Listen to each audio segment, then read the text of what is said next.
ये क्या है? एक फुल्लू और हंजरा इस तरह नामी शख्स था जिसे बाहर से मेखल लेके आ रहे हैं, ये ला चुके हैं। और एक साहब यहाँ पे थे लंबे बालों वाले वली जान कुछ इस तरह, जिनको अफगानिस्तान भेजा गया। इनकी क्या स्टोरीज हैं, कुछ है अंदाज़ा? देखिए, मेरे पास इनके बारे में कुछ ज़्यादा इन्फॉर्मेशन नहीं है। हाँ, लेकिन जैसे एक और मैं ऐड कर देता हूँ, हाँ। अभी काशिफ ज़मीर को पिछले दिनों को पकड़ा गया। ये क्या इसी सीसीडी वगैरह वाले ये कर रहे हैं? ये इस तरह के लोगों को गिरफ्तार कर रहे हैं जो प्रोमिनेंट हैं? कुछ लोग फारूक खोखर के बारे में भी बातें कर रहे हैं इधर उधर। ये क्या है इनको जो देखिए, पकड़ा जा- काशिफ ज़मीर के 14 गनमैनों पे मुकदमा दर्ज हुआ, उनको गिरफ्तार किया गया है। काशिफ ज़मीर वो पर्सनैलिटी है जिसने वो जो तुर्क का ड्रामा है जी जी जी। अर्तुगरुल गाजी को फ्रॉड कर गया। अब उसने जो 15 किलो सोना पहना हुआ था सारा ही जली है। वो डीएसपी मियां शफकत ने तस्दीक की इस बात की कि वो सारा सोना चेक करवाएगा तो वो जेली था। अब उस जेली सोने में वो एक 7 तोले की चेन थी। जब वो तुर्की गया तो वो उसने उतार के जब अर्तुगरुल गाजी को दी। अर्तुगरुल गाजी उससे इंस्पायर कैसे हुआ, उसने चेक करने के बाद उन्हें कही आता है सोने दिए। तो वो ये शो करता था। यहाँ पे उसने बहुत बहुत बड़े इंडस्ट्रियलिस्ट को ये कहा कि मैं अर्तुगरुल गाजी को बुला रहे हैं, ਤੁਹਾਡੇ घर ले गया वहाँ वो तो लेके उनसे भी गया पैसे भी लिए।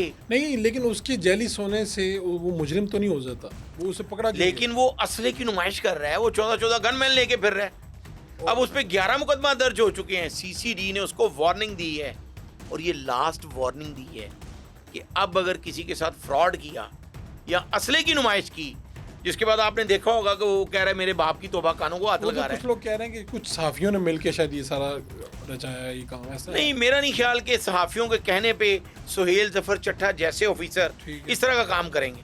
अगर सहाफ़ी भी कोई ऐसे हैं पीछे तो उनको ऐसे नहीं करना चाहिए। तो ये आप कह रहे हैं कि जो इस तरह के लोग शोहरत रखते हैं उनको सीसीडी वार्निंग दे रही है कि आप लोग अपने आप को इस तरह से ना शो ऑफ करें अपना? देखें, बिल्कुल जिस तरह मैंने कहा, उन्होंने तो भरभला कह दिया है कि अगर कोई बहुत बड़ा जराइम पेशा भी है और सरेंडर कर देता है, तो सुहेल जफर चट्टा ने ये बात की है कि उसकी ज़िंदगी की भी ज़मानत और मेरिट पे तफ्तीश करके उसको जेल भिजवाया जाएगा। और अगर उसने सच्चे दिल से तौबा की है और वो वापस आया अपने ट्रैक पे, तो उसके लिए कोशिश की जाएगी, उसके लिए सिफारिश भी की जाएगी कि इसको मौका दिया जाए।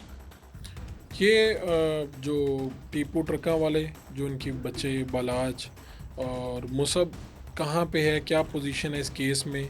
और दूसरी तरफ उनका बहनोई कत्ल हुआ जावेद भट्ट। अब इसका नतीजा क्या निकला? यानी इस सारे में एक सुलह की भी बात हुई, वो कितने लोगों के दरमियान हुई, अब ये कहाँ पे खड़ा है सारा केस?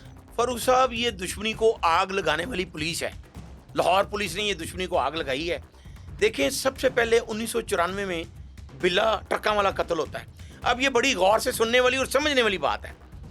1994 में बिल्ला ट्रका वाला कत्ल होता है। क्या आप जैसे सीनियर सहाफ़ी ये समझ सकते हैं कि अगर टीफी भट्ट ने बिल्ला ट्रका वाला को कत्ल करवाया होता तो वो लाहौर में मौजूद होता, या वो उस दिन भई पहलवान जो टीपू का मामू है, टीपू ट्रका वाला और सुल्तान महमूद और बच्चू से अफसोस करता? फिर क्या आप समझते हैं या पुलिस अफसरान के एफआईआर से लेके चलान जमा होने तक उसका नाम ही नहीं आया एफआईआर में? अब उसके बाद बेशुमार लोग थे। 3 लोग सियालकोट थे जो असल कातिल थे, जिनको टीपू ट्रका वाले ने नवीद सईद के जरिए मुकाबले में भी मरवाया। बाद में 14 से 15 अफराद बिल्ला ट्रका वाला के कत्ल में शुबे में मारे गए। 3 अफराद थे जो पुलिस से मरवाए गए। अब इस दुश्मनी को आग लगाई पुलिस ने। आप कहते हैं कि आगाज भी उन्हीं की वजह से हुआ? देखिए कैसे हुआ। बिल्ला ट्रका वाले के कत्ल में टीफी भट्ट शामिल नहीं था, ये तो मोहल्लेदार थे। अब टीपू ट्रका वाले पे जब फायरिंग हुई ईवान अदल में, अब ये बड़ा गौर से सुनने वाला वाक़या है।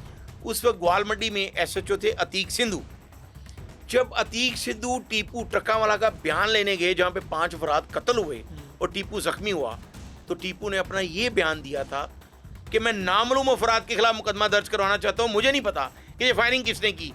अतीक सिंधु ने सहाफ़ियों के सामने ये बात की है कि उस वक्त एसएसपी चौधरी शफकात, जिनको उस वक्त के वज़ीर-ए-आला का सरपरस्ती हासिल थी, वो खुद गए और उन्होंने वो तहरीर जो टीपू ने दी थी वो फाड़ दी।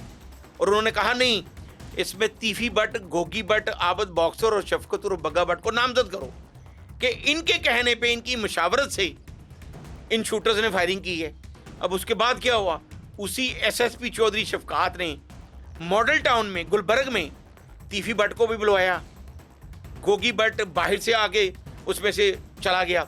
उसने खुद उनको बेगुनाह भी कर दिया। उस केस में सिर्फ आबिद बॉक्सर 1.5 साल तक जेल में रहा। तो फिर ये क्या हुआ?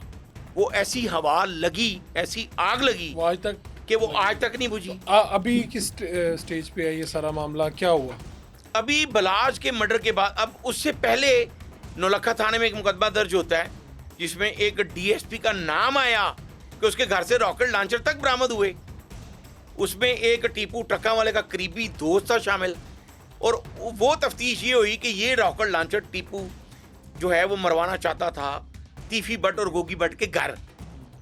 बलाज के मर्डर के बाद जवेद भट्ट का कत्ल हुआ।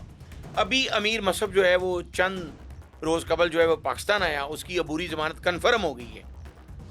तो अभी जवेद भट्ट वाले कत्ल में जो आरफ भट्टी है, जो 2 शूटर्स जेल में हैं, इलियास और अजहर, उन्होंने ये कहा था कि आरफ भट्टी जो बलाज का ड्राइवर था उसने हमें मैनेज किया है, और उसी ने ये कहा था कि मैं डिफेंस में घर लेके दूंगा और 5-5 लाख रुपया भी दूंगा।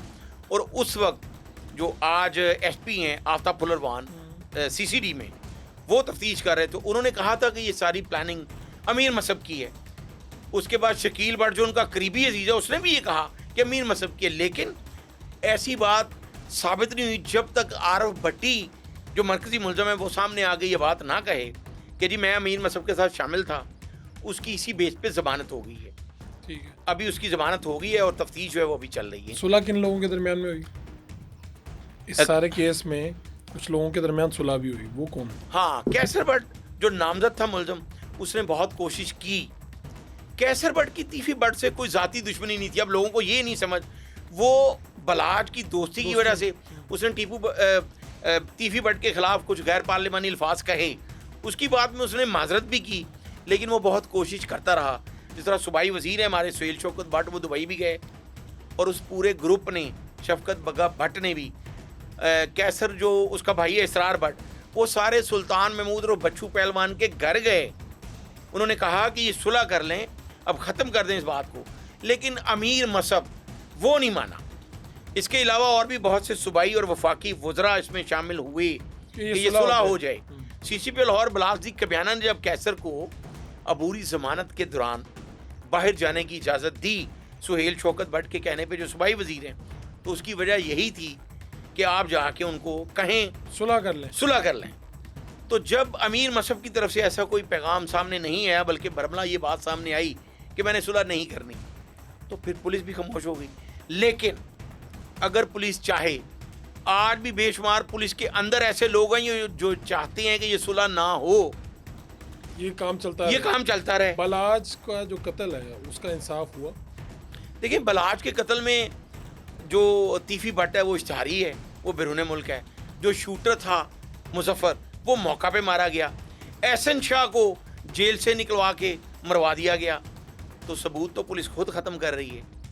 ठीक है, तो मुकम्मल इंसाफ तो तभी मिलता है जब मुकम्मल सच्चाई सामने आए। देखें, इंसाफ तब मिलेगा। फारूक साहब ये बात याद रखिएगा कि जब विंस्टन चर्चिल से पूछा गया था ना, जब दूसरी जंग अजीम में बरतानिया तबाह हुआ, तो उससे पूछा गया कि अब बरतानिया का क्या होगा, तो उसने बड़ी खूबसूरत बात की। उसने कहा कि अगर इंसाफ कायम रहा और सब के लिए बराबर रहा, तो फिर बरतानिया पहले से ज़्यादा तरक्की करेगा। और आज बरतानिया ने तरक्की की है, चूँकि वहाँ पे इंसाफ सबके लिए बराबर है, यहाँ पर नहीं है।